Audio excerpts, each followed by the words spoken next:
Hello, my name is Greksa, PGA Professional and Director of Instruction. I'd like to show you one of my golf swings from the face-on camera angle.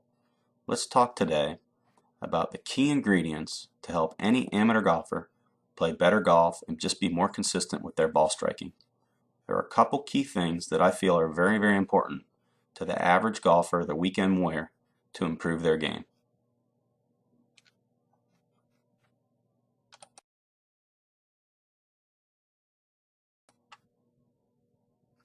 Let's start by talking first about the setup with an 8-iron or a shorter club. I'd like to see the ball centered more in the stance. Again, you have a little bit of room to move, but for the most part, let's focus on keeping the ball centered in the stance with a short iron. The width of the stance is about shoulder width apart, and you can see very stable on the lower body. Now, as we talk about winding the golf club up, we want to make sure that the arms and the hands swing away from the body. There's really no need to engage immediate wrist hinge. Let's get the hands swinging away from the body and create some good width in that takeaway. You can see here again, nice and wide. In the first part, that's going to engage your shoulders to turn and load the golf club to the top of your swing.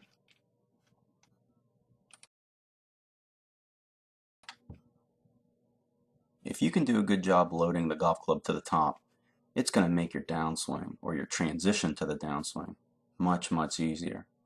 So again, if we can create good width, keep the lead arm nice and straight, don't overswing the golf club with a good shoulder turn, you can now focus on creating a good transition into your downswing.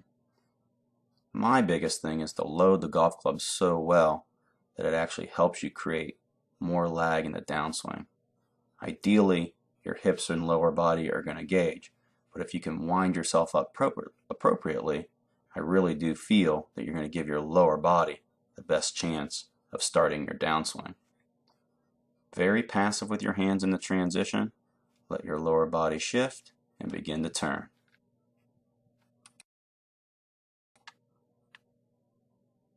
Watching the club come through the golf ball is very, very awesome, especially if you create the correct amount of lag.